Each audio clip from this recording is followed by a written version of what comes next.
been faithful. All my life, you've been so good. And you stand back there and you sing that song. And knowing all the garbage and all the just junk that I've been through. And sometimes you think, well, how's he been good to me? Where am I at now? What's going on now? See, he didn't fail me because I went through hard times. You hear me? He didn't fail me because this happened or that person let me. He didn't fail me because of all of that. He was with me in spite of. All my life, you've been faithful. And listen, church, if we would just live in a way that the world understood that all our lives he's been faithful, that aroma would be different, wouldn't it? That aroma would be different. It would be, we would go ahead and break the alabaster jar, and that was the median income around here, $38,000 perfume, because that'd be about what it is now. It's not even a car. Enemy wants you in bondage, Cheyenne. Enemy wants you in bondage, Rodney. You see, your bondage doesn't look the same as Morgan's. And your bondage doesn't look the same as Wayne's. And your bondage doesn't look the same as Philip's. And the enemy knows exactly what kind of bondage will keep you quiet, will keep you defeated, will keep you guessing. And Jesus is going, that's not what I made you for. So, here's what I want to do. I want to pray for us. And after I pray, we're going to play through, sing something. And as we sing, here's a couple of things that we need to do. There's some people in this walking you to the fact that you're in bondage to something. And the Holy Spirit's speaking to you right now, and he's going, hey, Carl, look, we need to talk about this. And you have one or two responses. Yes, Lord, let's talk about it. Or no, let's do that later. And I'm going to promise you something. When it comes to Satan, no, let's do this later, it means we won't get back there. We're going to have to go around the desert another time before we get back to listening to him. So if Jesus is dealing with you about something, there's some sin in your life, there's some place that you haven't surrendered to him, now's the time. This is not like coercive, that you need to come to the altar. I'm telling you, there is freedom to be had. We know where the Spirit of the Lord is, there is liberty, there is freedom. He is here, he's speaking to you right now. There's some of you in this room, you have been bound by the fact that you don't believe that Jesus is really the Messiah.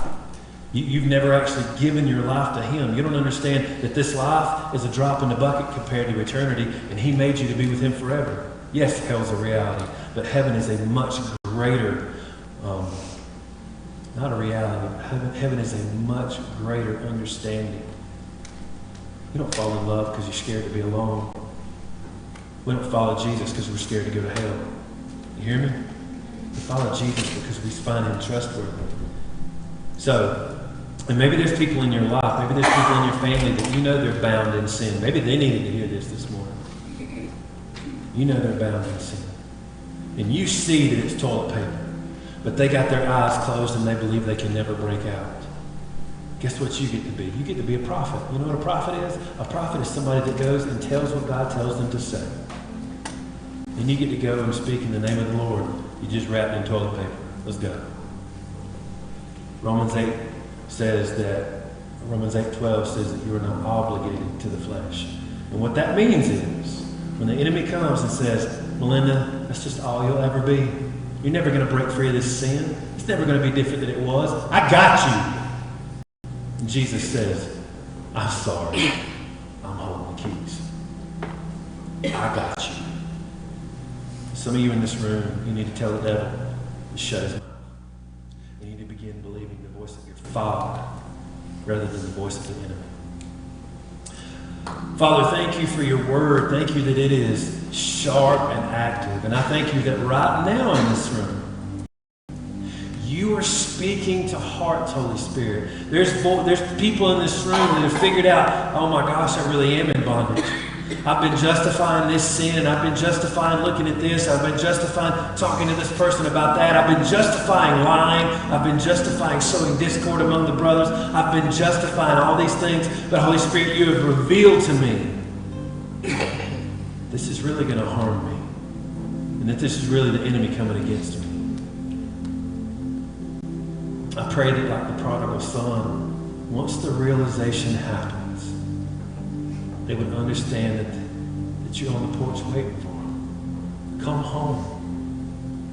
Come home. It's like the old hymn says, ye who are weary, come home. He's standing with his arms open going, I know where you've been. again. I know what you smell like. Come home. Just come home. Just come home. And so whatever sin has bound people in this room, in the name of Jesus, break it. You awaken their soul to the freedom you created them for. This altar is open down here. This altar is open. Come and just in a physical representation, bowing.